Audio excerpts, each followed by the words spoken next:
Hello everyone, nubkeks here. Welcome back to Nub Raids. The portal is glowing. Extra legendary event has arrived and we are going to be getting it today. We've got 313 shards. As you guys know from the mercy system, after 220 summons with no legendary, you get one for sure. So no matter what, we are getting this double legendary today. It is happening, which is real exciting.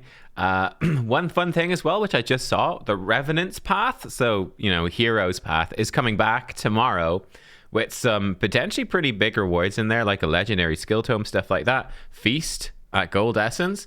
Looks like it's pretty stacked, so this might be a real resource waster, as it were. I will say the last couple of Heroes Paths that we've had have been a pretty good source of legendary books. Like, for the amount that you would put in to get a legendary book out of it, it's actually been pretty all right. Pretty much standard, seeing as you typically have to max out like a champion training. I think one just ended. It was like 14,000 points in champion training. It's a lot. So this, I don't know, it's hopefully going to be pretty good for that.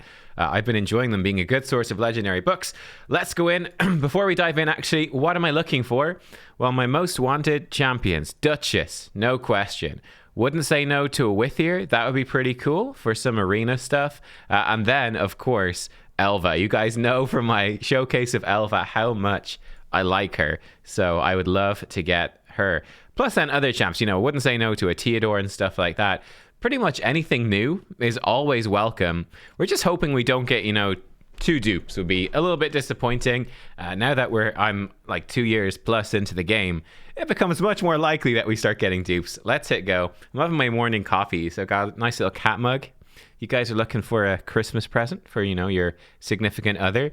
I got these kissing cat mugs last year. She has a pink one. That kid's very successful Christmas present. There you go. You're welcome. You're welcome. The most well received. Right, let's go. We got a sea of blue starting out. We're going to see just a lot of blue. This event, I think, again, Gorlos is actually great. I use Gorlos in the tournament that's on right now. You miss out on tons of epics during this event, right? Not pulling in 2x, you miss out on loads of epics. So for someone who is early game, it's a bad idea. Lady Quillen is actually new. I actually didn't have her before. I think you can get her with a promo code really early in the game if that is still active. It was when I was maybe 3 months ago, last time I checked. But yeah, I'd really recommend this event when you know your mercy timer, when you can hit it preferably around about, by 100 shards. I'm actually further out than that, but I've got so many shards, I'm going for this anyway, and it's just a bit of fun, right? So I don't mind. I think I'm 170 so shards or 150 shards at maximum, so we should be walking away with still at least 150 shards in the bank if there is a guaranteed summon event in the near future. So we'll be sorted for that, and we should be fine for, I've got enough gems, we should be good for any sort of fusion event as well. We're expecting one of those in the near future too. We shall see. I doubt we'll be on until that Heroes Path event. The Revenant's Path ends anyway. Ooh, Scion, login reward champion. Fantastic to get a dupe of him. Always great to see. Let's go. Pathfinder Kate. Actually, that's cool. I don't know if I pulled her already. I haven't been paying too much attention, but that's good. I obviously didn't get an extra one because I did the full fusion for Morrigan. So that's actually good. I think Pathfinder Kate's actually pretty decent. She's really not bad. Might have some use for secret rooms as well. Like Judge, another one that's actually really good for secret rooms. Vildrex. Right, so we're going fairly deep in here. Okay, so we've pulled I think this is 100 shards now. I think this one is the 100th set. So this would be sort of the good point to get it. At this point, we're going a little bit deeper. It's getting a little bit, it gets a bit worse. Like if I could possibly pull, 150 today, and what do we get out of it? We get one random legendary, whereas with a guaranteed event, there it is, Altan and Abyss. Okay, not amazing. Now Altan, I already have. I think he is very cool champion. Looks awesome. Really cool. It's just a pity that he's not super useful. He does have a decreased attack on the A1. He is a defense-based damage dealer. His A2 puts up increased defense on your whole team.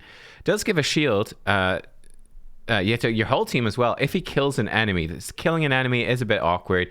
Then he has a passive, again, if he kills an enemy, revives an ally whenever he kills an enemy, and resets his skills if he kills an enemy and all allies are alive. He does have a defense in all battles aura. So as you can see, like, he's a good, solid champion. You know, he's definitely not bad. He's a good, solid champion. He's just not super useful. He's a decent champ for clan boss if you get him early right. In a killable team, increased defense for your team, good decrease attack, good aura. Like, that stuff is solid. And I have used him for some Doom Tower stuff. He's good in the faction war. But yeah, apart from that, like, he does sort of fall off. Iron Brago came out and sort of did what Altan did for clan boss, but better.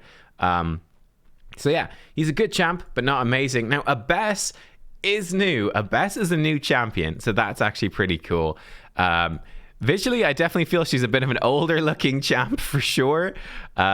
She doesn't kind of live up to their modern designs, but she's kind of interesting. You know, she's got these, are they love hearts? Are they fireflies? I don't know. She's got little things zooming around her. Look like maybe petals. Oh, they're probably petals from this rose.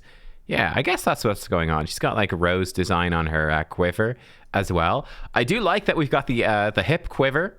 The hip quiver, that makes sense. That's where quivers go. It's true. Not on your back. Crazy. But she has A1, removes random debuff from this champion, places it on the target. That seems cool.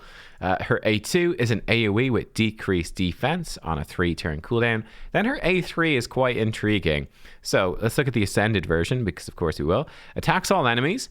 Damage inflicted is proportional to either this champion's attack or the target's defense or attack, whichever is highest. Deals extra crit damage if the target's attack is highest. Ignores 30% of the target's defense if the target's defense is highest. This is potentially a really hard-hitting move, right? It's going to scale up. It's going to hit really hard, these bonus stats it gets. So that's pretty awesome. You know, 3-turn AoE decreased defense, then a 4-turn really hard-hitting AoE. It's a good combo. 34% attack aura and faction crypts as well. I think if we go and look at her stats... Still 200 shards left in the bank as well. That makes me happy. That's 150 ancients for a guaranteed, and that's 53 then spare for a fusion. Yeah, Abess is new. She is new. 1564 base attack, 63% crit damage, all that. Looks all right. So, I mean, probably going to be building her with, you know, 200 accuracy for faction crypts. I think she's going to be amazing decreased defense champ for that. Probably will have to book her out. She's going to get so much better when she's booked. But it will really speed up that faction crypt. If I want to speed run that faction crypt, we have a lot of the tools. Abess, we've got a Cupidus, we've got Astralon. Yeah, it's actually looking pretty good for doing some speed runs. It's a pretty quick crypt for me already, Sacred Order. But hey, it's a new champion. And yeah, another Pathfinder Kate, must lock her in. And yeah, we got Lady Quillen, one of the only epics I'm missing. Lady Annabelle now stands out as one of the only ones I'm missing. That are not from, you know, the brand new faction. So Lady Quillen, she's going straight in the vault. Straight in the vault. But yeah, there we go. Those are my shard pulls. Good luck with yours. I hope they go well. I think it cost me 110 shards. So that was actually not Mercy. That was actually about 180 shards in. So we didn't hit Mercy. I just got lucky. And that's the way things go, right? You can get lucky sometimes. To reiterate, I say for these events, always expect to go the full way into Mercy. Expect to go at least 10 shards in. Like, go to 210 summons at least. That is my advice. That is what you should expect. Yeah, basically, expect to have to go that far. Don't expect to get lucky. Plan to have to go all the way and then figure out, okay, like for me, if I had spent 150 shards there, getting all the way through Mercy, would I have been okay with the shards I had left for upcoming stuff? That's the way I do it. Guys, thanks for watching. Hope you enjoyed. I'll see you next time. Bye-bye.